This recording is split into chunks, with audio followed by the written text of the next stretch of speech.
এই নতুন বছরটা ক্রিয়া দিয়ে নতুন বছরটাকে যেন আল্লাহর ইবাদত করতে পারি, নতুন বছর যেন অন্তরে হিংসা লালন না করি আমরা নিজেরা যেন মিলেমিশে একসাথে একাকার। আল্লাহ তুমি কবুল করো, আমরা পড়ি আমিন।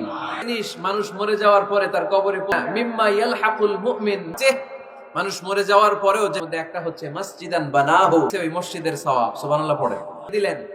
ওই মসজিদে মুসল্লিরা নামাজ পড়ে ইফতার খায়, তাহাজ্জুদ, তাদের সওয়াবের কমতি হবে না, কিন্তু তাদের সওয়াব বানালো তার আমল নামে আল্লাহ ঢুকিয়ে দেয়। সুবহানাল্লাহ। নামাজি আমার ঘর আজ দিলে তলে, এ নামাজি আমি নামাজে পাজ দিলে মে তোলে হৃদয় যায় নামাজ।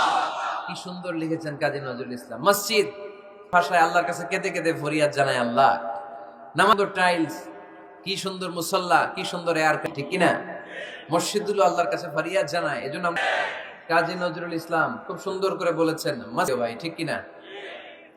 মসজিদ আমাই কবর দিও ভাই, যেন গড়ে হতে মুয়াজি পাই, আমার গড়ে নামাজি রাহা যাবে, পবিত্র সেই পায়ে শুনতে পাবে, গোরাহগার পাইবে রে পাশে আমাই কবর।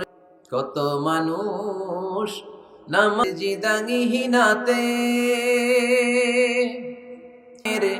জিকির করে রাতে, আমি তাদের সাথে আমি জপতে চাই আল্লাহ চাই। পড়েন সবাই, মসজিদ আমাই কবর দিও ভাই, তেও মুয়াজ্জিনের আযান শুনবেন।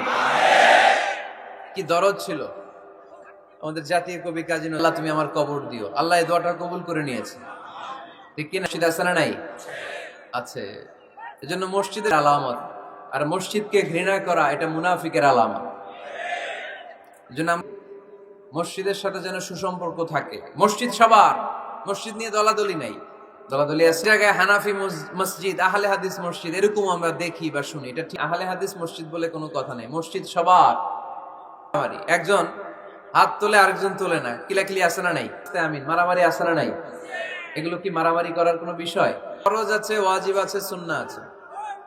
খেয়াল করে বুঝবেন, ভঙ্গ হয়। You have to repeat your সালাত। ওয়াজিব নষ্ট হলে সালাত ভঙ্গ হয়। সেজদায় সাহু দিলেই সালাত আদায় হয়ে যায়, নষ্টও হয় না, নতুন করে পড়াও লাগে না, সৌ সেজদাও লাগে না, নামাজ আদায় হয়ে যায়। এটা সুন্নাহ। আমিন জোরে বলা না বলা এটা কি? না করলেও তার নামাজ কবুল করে নিবে কে? আর এই সব সুন্নত মাশাআল্লাহ এগুলা নাই। আমরা চাই কি চাই না?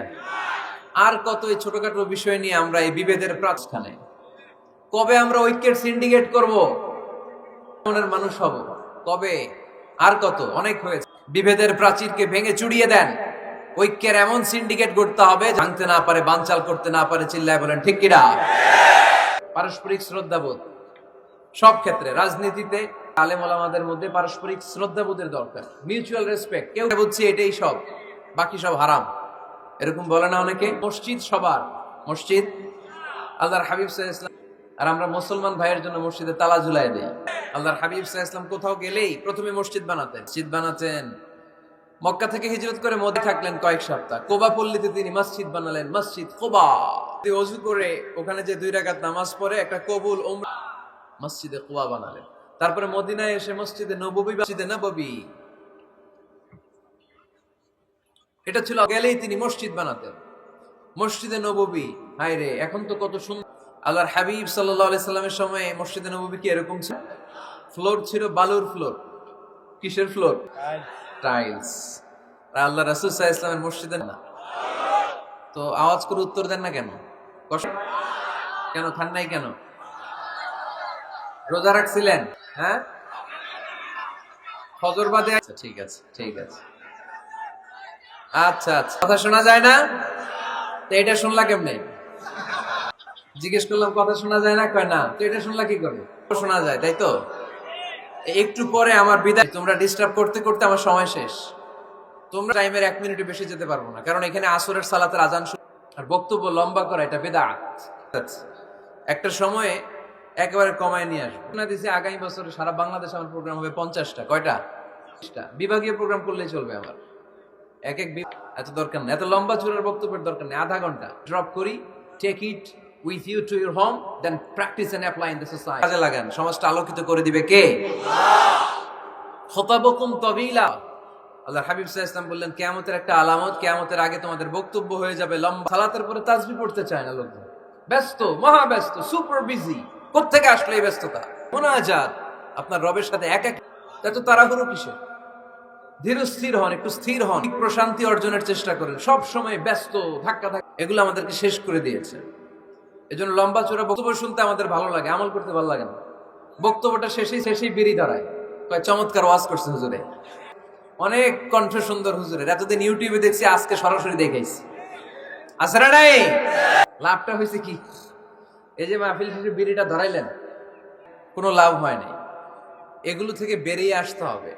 বছরে কেউ এই পরিবর্তনের আওয়াজ তোলে নাই, আওয়াজ আপনাকে তুলতে হবে। লাগে না, আপনি একাই যথেষ্ট। আপনি দাঁড়ান না সামনে, দেখবেন আপনার সামনে কেউ টিকে থাকতে পারবে না, ঠিক কিনা?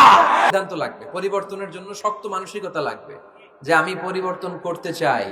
চাই না অনেকজন, এক মানুষই আনতে পারে জাতির জাগরণ। বাঁচায় কাফেলায়, ক্ষুদ্র ডিঙ্গি বাঁচায় জাহাজ, অসীম দরিয়া। আপনার শক্ত সিদ্ধান্ত পারে আপনার মৌলভীবাজারটাকে দেশের শ্রেষ্ঠ জেলা আল্লাহর কাছে কবুল করতে, ঠিক কিনা? এই জন্য লম্বা চূড়া আলোচনা ঠিক না। That's enough. One of the minor sign before the day of judgment, and your salah 5 times a day will be shorter. কিয়ামতের আগে বক্তব্য লম্বা না, ব্যস্ত, মহাব্যস্ত। এই মহাব্যস্ততা ছাড়ানোর দিকে ফিরে আসেন। বরকত দিবে কে? বিশ্বনবীর আমাদের ফ্লোর টাইটস। আল্লাহর হাবিব এই বালিতে নামাজ পড়তেন, বৃষ্টি হলে কাদামাটি হয়ে যেত। কাদামাটি হাবিব সাল্লাল্লাহু আলাইহি ওয়াসাল্লামের নাকে আর কপালে লেগে যেত। তিনি সালাম, সাহাবীর নাকে আর কপালে কাদা আর মাটি মিশে আছে। তার তো কাঁচা, কিন্তু মুসল্লি ছিল পাকা। আমাদের মসজিদগুলা হয়েছে পাকা, ঠিক কিনা? ফজরের সালাতে মানুষ নাই। এলাকায় দেখি ইমাম, মসজিদের ইমাম, মাশাআল্লাহ, কয়েক কাতার হয়, 5 জন 6 জন। কেনে? হ্যাঁ, আসে না, আসতে চায় না লোকজন। যে 5-6 জন ফজরের সালাতে, কল্পনা করতে পারেন? কম লোক। যেদিন ফজরের জামাতের দৃশ্য, আর দেশে ইসলাম কায়েম হয়ে যাবে। এখন স্লোগান তোলে, বিপ্লব বিপ্লব, ইসলামে বিপ্লব। ভিতরে আছে না নাই? কোন বিপ্লব করুন, সকালটারে বরকতময় করে দিবে কে? আল্লাহর হাবিব সাল্লাল্লাহু আলাইহি ওয়াসাল্লামের মসজিদ ছিল সবার জন্য, পারত। এজন্য মসজিদ হবে সবার। আমরা এজন্য রব্বুল আলামিন বলেন, ইন্নামা তাহিমান আমানা বিল্লাহি ওয়াল ইয়াউম ওয়া কামাস সালাতা ওয়া আতাজ যাকাতা আল্লাহ ফাআসা উলাইকা মিনাল মুহতাদিন। সুবহানাল্লাহ পড়েন। আবাদকারী হবে তারা যারা আল্লাহর প্রতি ঈমান আনে, যারা সালাত কায়েম করে, যারা যাকাত আদায়। কাউকে ভয় পায় না, ভয় পায় একজনকে। চিল্লায় বলেন তিনি, হৃদয়ে আছে আল্লাহর ভয়, তারা কবু আল্লাহর প্রেম ছাড়া এই দুনিয়া কোনো কিছু চায় না, ঠিক কিনা? তাহলে যারা মসজিদের আবাদকারী, মসজিদের আবাদকারীদের প্রথম গুণ, তারা আল্লাহ বিশ্বাস করে, তারা সালাত কায়েম করে, তারা যাকাত আদায় করে, কাউরে ভয় পায় না। আল্লাহ বলেন, ফাআসা উলাইকা মুহতাদিন, আশা করা যায় তারাই হলো হেদায়েতের, তারাই মসজিদের আবাদকারী। যারা মসজিদে যায়, আবাদকারী আপনি হতে চান, আপনি মসজিদে যান না, আপনি আবাদকারী হতে পারবেন? না, আছে না নাই? মৌলভীবাজারে এই সমস্যা বোধহয় নাই, মসজিদে যায় না, আছে না নাই? তাহলে হইল, এটা মেনে নেওয়া যায়? এজন্য সভাপতি সাহেবরা, আপনি কষ্ট করে মসজিদ বানিয়েছেন, কথা বলেন কেন? বসেন, আর অল্প কয়েক মিনিট। সভাপতি সাহেব, আপনি মসজিদে যাবেন, তাহলে আপনি সঠিক মসজিদের আবাদকারী হবেন, ঠিক কিনা? আমরা ইনশাআল্লাহ পড়েন। উমরানুল মাসাজিদ, মসজিদের আবাদ কি করে করতে হয়? মসজিদ নির্মাণ করা। কি করা? নির্মাণ করা। খেয়াল করবেন, আল্লাহর মসজিদান মিন মালিহি ফিদ দুনিয়া বানাল্লাহু লাহু বাইতান ফিল জান্নাহ। যে ব্যক্তি নিজের পকেটের টাকা আল্লাহ তার জন্য জান্নাতে ঘর বানায়। 60টা জিনিস মানুষ মরে যাওয়া, ইন্না মিম্মা ইয়ালহাকুল মুমিন মিন হাসানাতিহি বা'দা, পরেও যে 60টা জিনিস তার কবরে পৌঁছায় তার মধ্যে একটা হচ্ছে মসজিদান বানাহু, এর সওয়াব। সুবহানাল্লাহ পড়ে। আপনি টাকা দিয়ে মসজিদ বানিয়ে দিলেন, ওই রোজাদাররা এসে ওখানে ইফতার খায়, তাহাজ্জুদ আদায়কারীরা তাহাজ্জুদ পড়ে, সিনটি সওয়াব যে ব্যক্তি মসজিদ বানালো তার আমলনামায় আল্লাহ ঢুকিয়ে দেয়। আছেন তো? তাহলে মসজিদ আবাদ করার প্রথম মাধ্যম হচ্ছে মসজিদ জামাতে সালাত আদায় করা। জামাতে সালাতুল জামাআ তাফদুলু 20 দারাজা। ঘরে নামাজ পড়লে একা একা পড়লে যেই সওয়াব, জামাতে পড়লে 27। সুবহানাল্লাহ বলতে পারলেন না?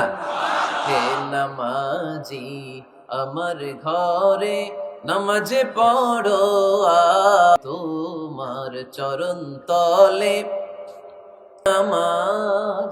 হে নামাজি আমার ঘর নামাজে পড়ো, আজ দিলে তলে হৃদয় যায় না।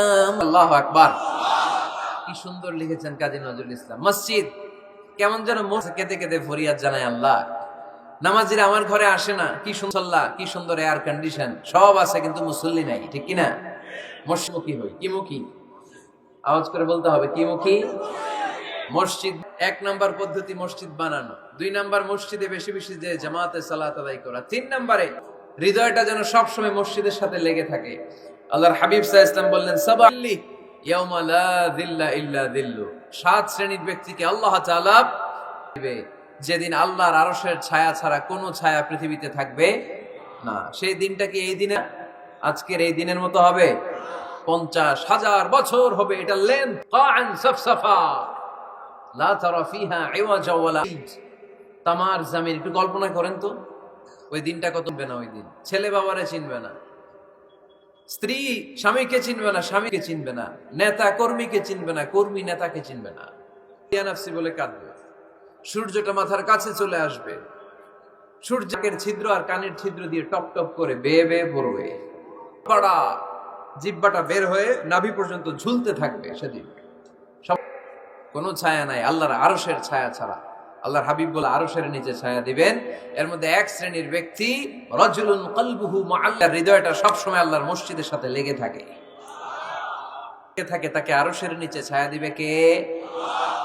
এজন্য মসজিদের সাথে যেন আমাদের হৃদয়গুলো জোহর পরে টেনশন করে, আসরটা কই পড়বো, আসর পরে চিন্তা করে, মাগরিবের সময় টেনশন, ইস এশাটা হয়ে গেলেই তো শেষ।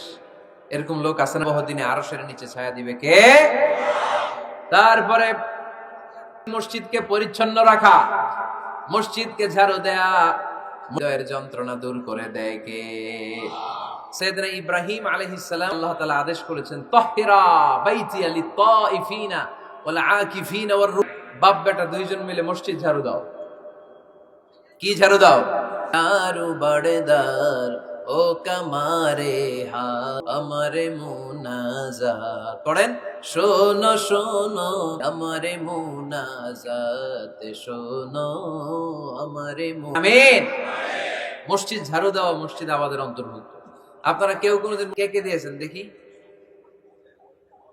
সবাই সবাই মাশাআল্লাহ। আমিও দিছি মসজিদ ঝাড়ু, অনেক দিছি।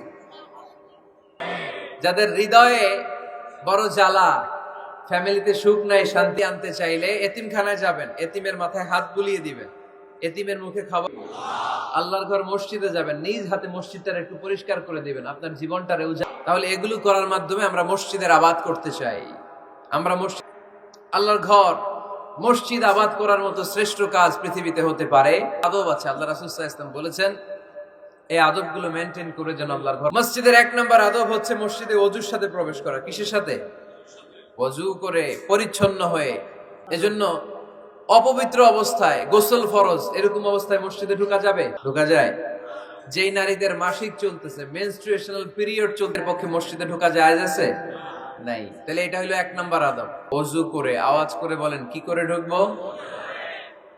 ওযু করে। সবচেয়ে ভালো জামাটা পরে যাব, সবচেয়ে ভালো পাঞ্জাবিটা পরে যাব, জানতো আপনারা? না সবচেয়ে সিরাটা পরে যান?